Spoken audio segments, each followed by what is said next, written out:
Big Boss season 9 நிகழ்ச்சி வந்து 11வது வாரத்தை நோக்கி பயணத்தை எடுத்து வச்சிருக்கு. வரக்கூடிய வாரம் வந்து 11வது வாரம். இன்னும் 5 வாரம் இருக்கு. 5 வாரத்தில் கிட்டத்தட்ட வந்து 19 பேரை வந்து அவங்க வந்து எலிமினேட் பண்ணணும். அதில் வந்து அவங்க சேனல் சைடில் என்ன கணக்கு வச்சுருக்காங்க அப்படின்னு பார்த்தீங்கன்னா, அடுத்த வாரம் ஒரு சிங்கிள் எவிக்ஷன், அதுக்கு அடுத்த வாரம் ஒரு டபுள் எவிக்ஷன், அதுக்கப்புறமா பணப்பெட்டி, ஒரு மிட் வீக் எவிக்ஷன், பணப்பெட்டி எடுத்துகிட்டு போகிற ஒரு ஆள், அண்ட் அந்த வீக்கெண்டில் ஒரு எவிக்ஷன். ஸோ இப்படி வந்து எவிக்ஷனாக பண்ணி தள்ளுற மாதிரி ஃபைனல் வீக்கில் 6 பேரை கொண்டு போகிறாங்களா. அந்த 6வது பேரில் ஒரு நபர் வந்து மிட் வீக் எவிக்ஷன், ஃபைனல்ஸ்க்கு 5 பேர். இப்படி தான் சேனல் வந்து பிளான் பண்ணியிருக்கிறதாக நமக்கு ஒரு தகவல் வந்துச்சுங்க. அதே மாதிரி இந்த வாரம் தான் வீக்லி டாஸ்க்குக்கான கடைசி வாரம்னு சொல்கிறாங்க.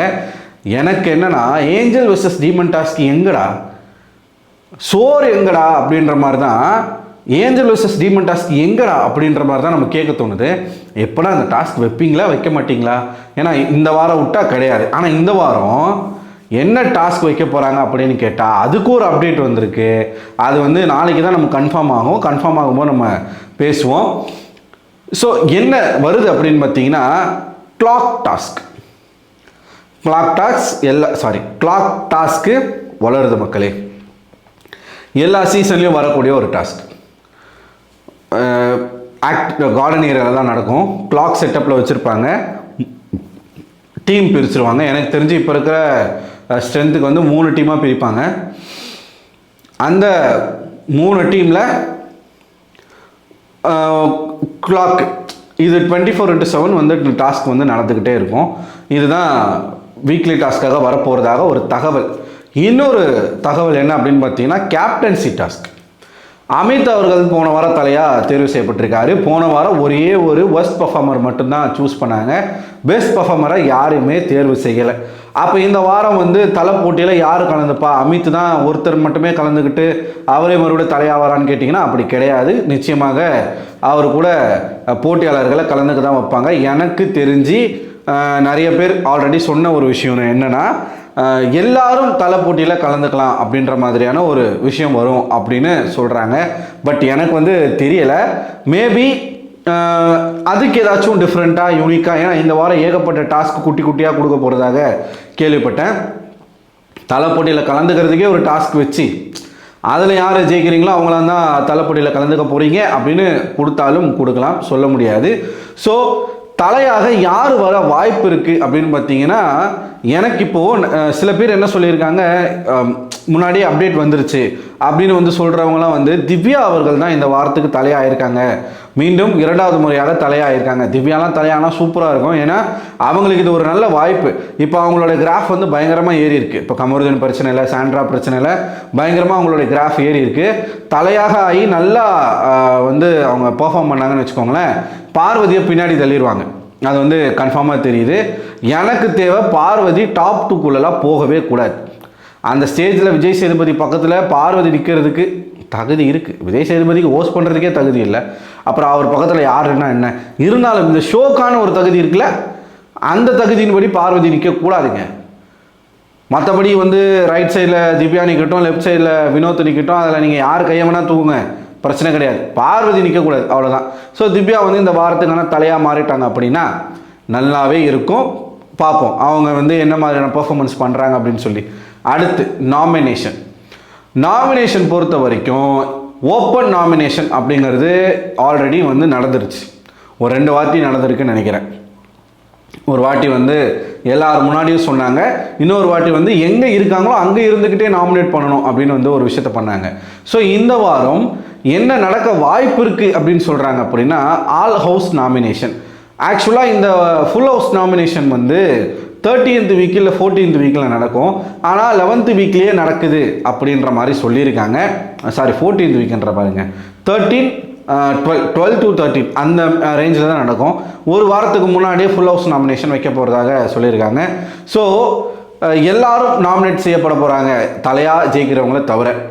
யார் தலையாக ஜெயிக்கிறாங்களோ அந்த ஒரு நபரை தவிர்த்து எல்லாருமே வந்து நாமினேட் செய்யப்பட போகிறாங்க. அண்ட் இந்த கிளாக் டாஸ்கில் எந்த டீம் ஜெயிக்குதோ அந்த டீமுக்கு நாமினேஷன் ஃப்ரீ பாஸ் கிடைக்கும்.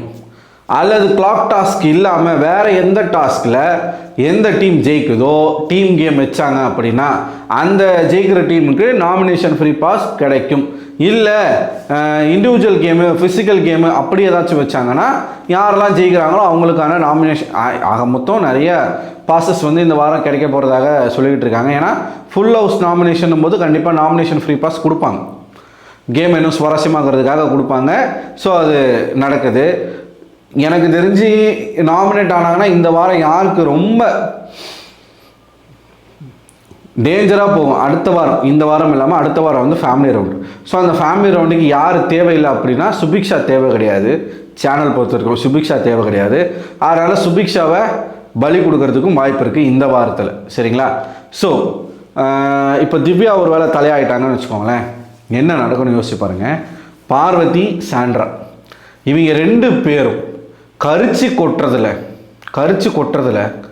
அப்பப்பப்பப்பப்பா அந்த வீடே வந்து ஒரு மாதிரி வந்து அப்படியே ஆசிடால் ஒரு ஆசிட் வேவ் சுனாமி வந்து எப்படி இருக்கும் அந்த மாதிரி ஒரு வீடாக மாற்றி விட்ருவாங்க. இல்லை அந்த வீடே எரிஞ்சிடும், அந்த அளவுக்கு கருகுவாங்க. திவ்யா மட்டும் தலையாயிட்டா அந்த தலையை வந்து கொலாப்ஸ் பண்ணுறதுக்கு என்னெல்லாம் பண்ணுமோ எல்லாமே பண்ணுவாங்க. ஏன்னா சாண்ட்ராவுக்கும் திவ்யாவுக்கும் ஒரு பிரச்சனை. சாண்ட்ராவுக்கு ஆதரவாக போயிட்டு பார்வதி பேசுகிறன்ற பேரில் நிறைய விஷயங்கள் போட்டு அவங்களுக்குள்ள கன்ஃபியூஸ் பண்ணிக்கிட்டு இருக்காங்க. அதாவது சாண்ட்ராவை இன்ஃப்ளூயன்ஸ் பண்ணி நிறையா விஷயம் பண்ணிக்கிட்டு இருக்காங்க. இதெல்லாமே நம்ம பார்த்துட்டு தான் இருக்கோம் இல்லையா?